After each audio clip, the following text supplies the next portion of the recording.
Alors nous revoilà à l'intérieur.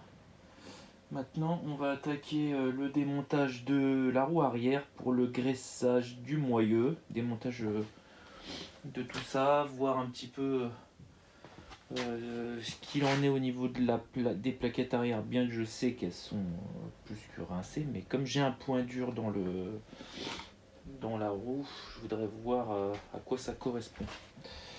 Donc là, il va falloir démonter l'échappement. Ça devrait pas être long.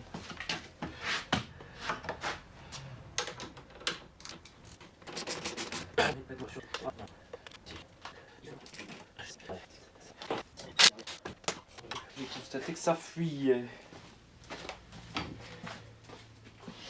Je vais certainement m'attaquer à l'autre écrou.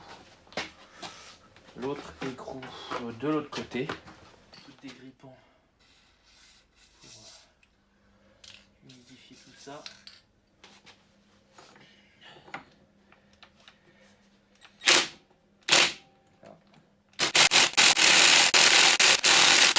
Voilà.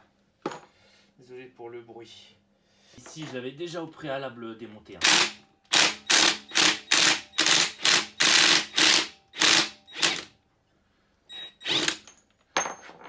Donc, il n'y a pas de problème pour ce côté-là. Regraisser. Donc là, elle vient toute seule. Hop.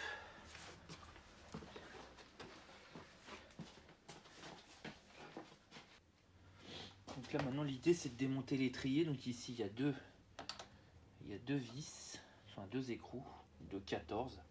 Donc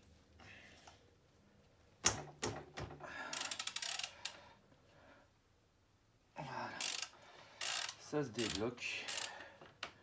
Alors celui-là, je l'avais pas fait, je l'avais pas débloqué en amont.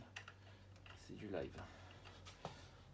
Et on a celui-là en espérant que je puisse passer, ce qui n'a pas l'air d'être le cas. Voilà, j'ai dégagé un peu la zone, j'ai retiré le protège-chaîne. Comme ça, je vais pouvoir un peu plus y passer. Donc, on va refaire une tentative comme ceci maintenant, qui devrait aller un peu mieux.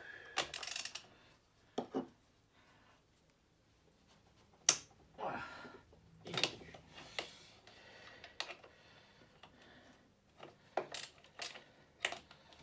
Impec.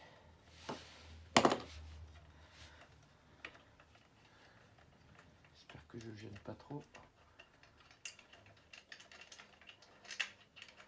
Voilà. Donc les deux vis, on peut les poser et sortir Monsieur Étrier. Oh, s'il veut bien. Ça n'a pas l'air d'être le cas.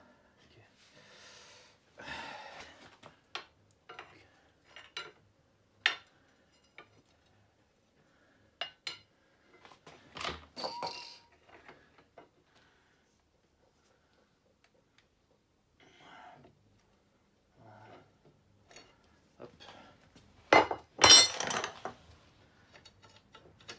Elle est collée.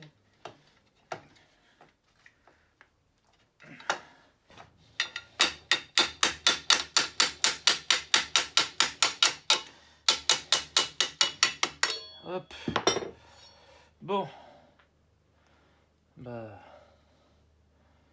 Sans surprise, la plaquette qui est là, elle est complètement... Elle est finie. Donc il va falloir remplacer ceci. Et pour l'instant, je ne l'ai pas. C'était pas le sujet de la vidéo.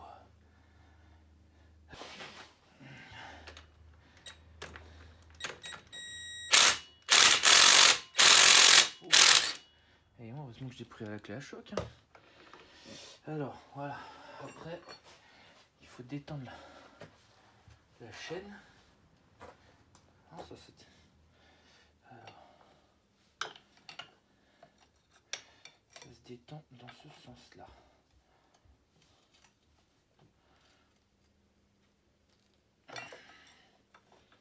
Ouais, si je ne m'abuse.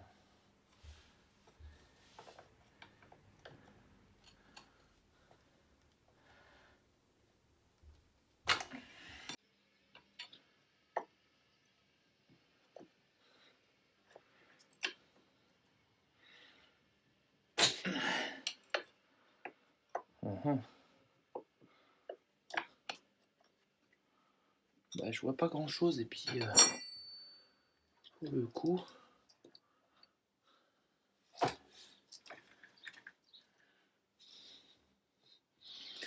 j'arrive pas.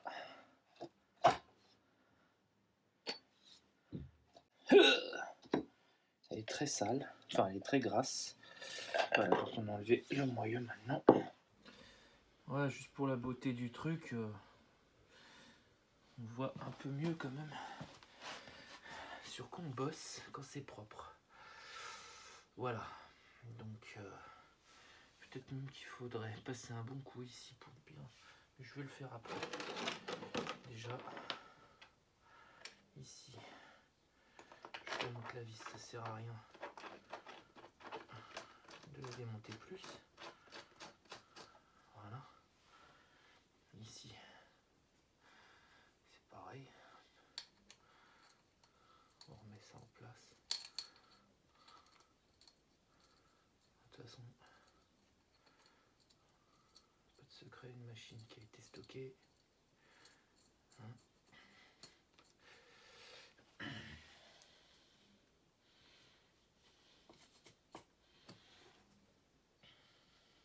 Je vois pas trop le. Il y a quoi?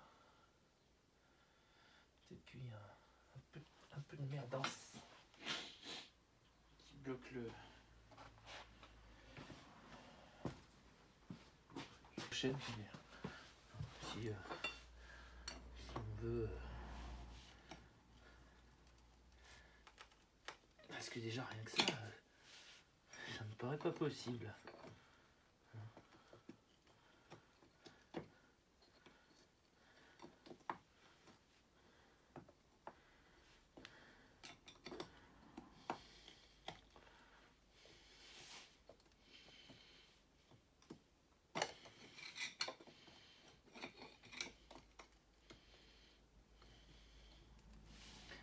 Ou alors ça vient de moi.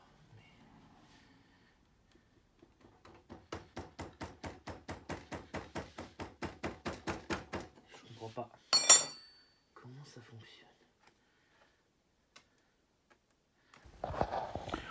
Bon alors, en tapant, enfin, en ayant retiré le clips, on arrive à faire, en tapant avec une cale en bois, à faire plus ou moins bouger cette pièce-là, qui est le support d'étrier. Mais là, je pense qu'il est quand même très très grippé. Et je sais pas si je vais réussir à le sortir comme ça. À mon avis, je vais être encore obligé de taper. Le moyeu, lui, à mon avis, va venir tout seul. Mais c'est un peu... ouais. On va dire que c'est pas très bien conçu cette affaire. Parce que pour le coup, c'est hyper ajusté. Et je sais pas du tout... à mon avis, ça s'est grippé à l'intérieur. Et pour sortir ça... il faut pas mal forcer hein, quand même. Bon bah en forçant un petit peu avec le pied de biche, j'ai fini quand même par le sortir. Mais bon, c'est quand même... c'est un peu galère à faire. Hein, voilà. Donc maintenant il va falloir faire l'opération inverse une fois que ce sera regressé. Alors juste pour qu'on comprenne bien l'intérêt d'avoir fait cette manipulation, c'est simplement que en fait, j'avais le moyeu qui était tellement grippé au niveau du support d'étrier que en fin de compte, je ne pouvais plus détendre ou tendre la chaîne en fait. Donc l'intérêt d'avoir fait ça, c'est de pouvoir bien regresser toute la partie support moyeu de façon à pouvoir faire ça en fait. Voilà, comme ça ou comme ça, de façon à pouvoir vraiment démonter si besoin la chaîne. Voilà, enfin je vais pas vous faire un... on sait tous très bien à quoi ça sert de tendre sa chaîne, Donc voilà. Et après, il n'y a plus qu'à. Plus qu'à verrouiller le cérame. Hop. Reverrouiller les écrous, remettre la roue. Et l'affaire est faite. On n'a plus qu'à. Et bien entendu remettre le protège-chaîne. Je vais pas faire vidéo plus détaillée là-dessus. Il y a suffisamment. C'est suffisamment explicite, je pense. Donc la prochaine étape, ce sera le remplacement certainement du disque et des plaquettes. Parce que là c'est pareil, il va falloir se pencher sur la question. Et après, il y a encore énormément de travail en termes de carrosserie pour remettre tout ça en état.